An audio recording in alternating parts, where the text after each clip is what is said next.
तीसरी प्रॉपर्टी है हमारी log a plus log b is equal to log a into B. ठीक है। चौथी प्रॉपर्टी है log a minus log b is equal to log a divided by b। ठीक है। उसके बाद फिफ्थ log e अगर दोनों के बेस सेम हो जाए तो ये 1 हो जाता है। ठीक है। log 1 0 होता है। ठीक है। मेनली यही प्रॉपर्टीज है log की, और डिफरेंशिएशन इंटीग्रेशन आपने देख लिया log का क्या कुछ होएगा। ठीक है। तो बस ये हमें देखनी प्रॉपर्टीज log की, बाकी ये सारा आपका काम आएगा केमिस्ट्री वगैरह में log वगैरह निकालने के लिए। तो ये सब चीज़ें आप देख लेना, ये चीज़ इम्पोर्टेंट है। ठीक है। अब आ जाते हैं अगले टॉपिक पे। हमने log पढ़ लिया, ट्रिग्नोमेट्री। ठीक है। तो ट्रिग्नोमेट्री के अंदर हमें कुछ ज़्यादा नहीं करना, बेसिक्स आपने 10th में पढ़ी रखी है। एक राइट एंगल ट्राइंगल होता है, तो हेडिंग लिख लेते हैं ट्रिग्नोमेट्री। ठीक है।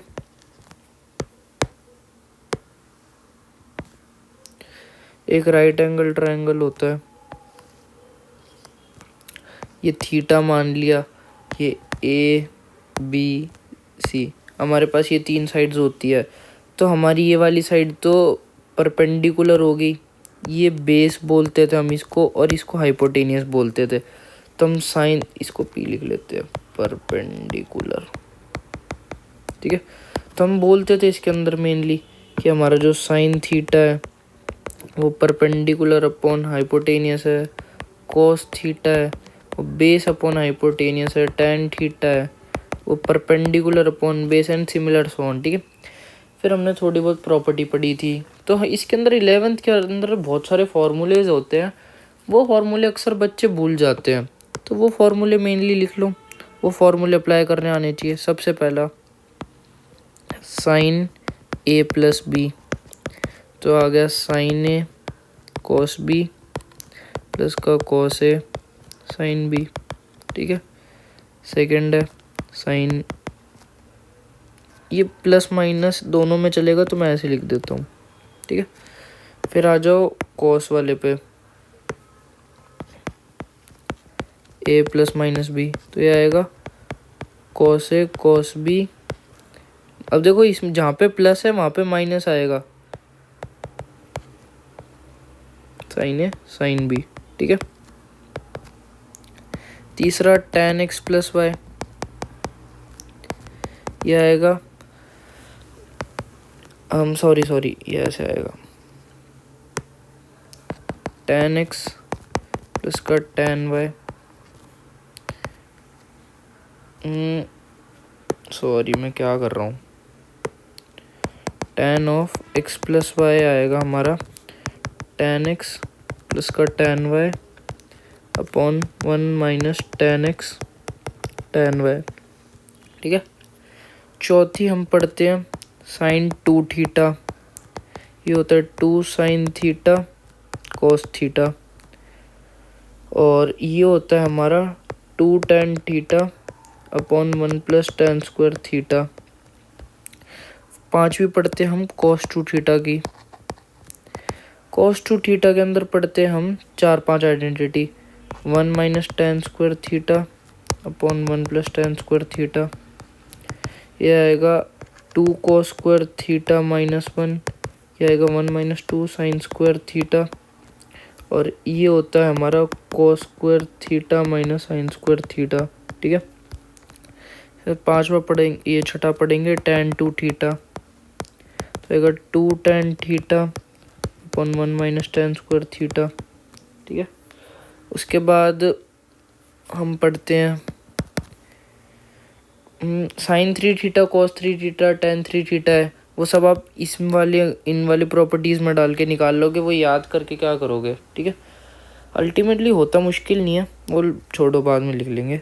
और इसके बाद आता है हमारे 2-3 होते हैं sine X plus minus Y sorry sine X plus sine Y cos X plus minus cos Y tan x plus minus tan y। ये वाली जो प्रॉपर्टी है tan x plus minus tan y वो आप यहीं से निकाल सकते हो, ठीक है। ये ऐसे कर लो।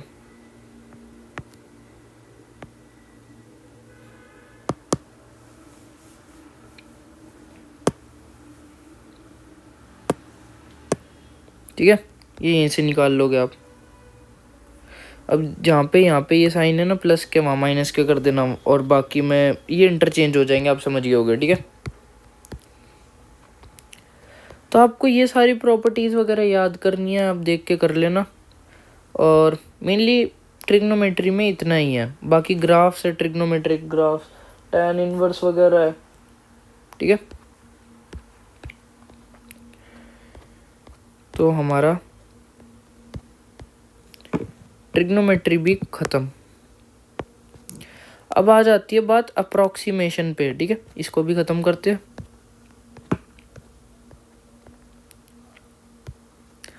अप्रॉक्सीमेशन, हम अप्रॉक्सीमेशन मेनली क्या करते हैं, अप्रॉक्सीमेशन हम कोई भी ऐसी चीज़ को अप्रॉक्सीमेट कर देते हैं जी जो बहुत बड़ी चीज़ के आगे बहुत छोटी चीज़ हो। लेट्स से हम मास ऑफ अर्थ लें एंड उसके आगे हम एक पिलो या एक इंसान या एक हम ट्रैक्टर का भी ले ले, एक हाथी का भी ले ले, हम एक एरोप्लेन का भी ले लें मास, तो भी वो नेग्लिजिबल ही है ना इन कंपैरिजन विथ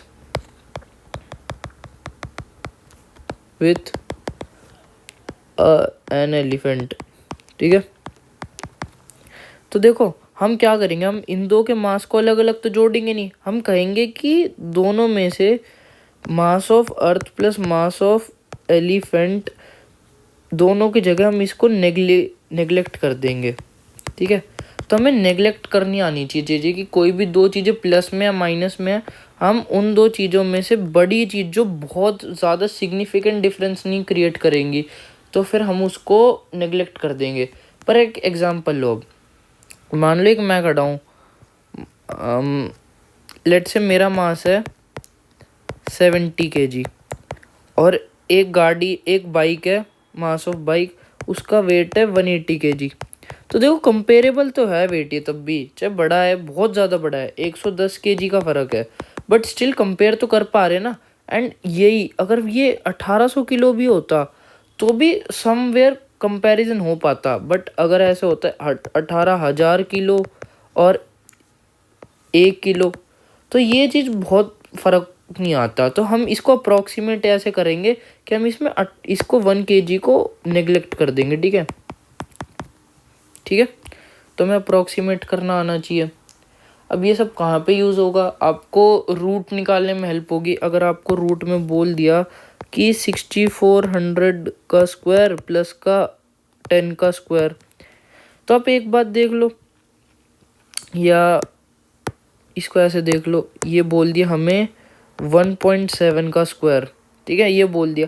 तो आप देखो 6400 और 1.7 में वैसे ही फ़र्क है, आप इनके स्क्वायर करोगे तो और ज़्यादा फ़र्क होगा, तो आप इसको नेग्लेक्ट कर दोगे और आंसर आपका सीधा 80 आ जाएगा, ठीक है।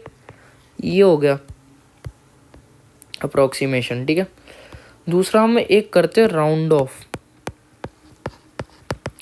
Round of in the sense हम कोई भी वैल्यू को राउंड ऑफ कर देंगे, 5.9999 है, हम इसको 6 लिख देंगे नियर अप्रॉक्स।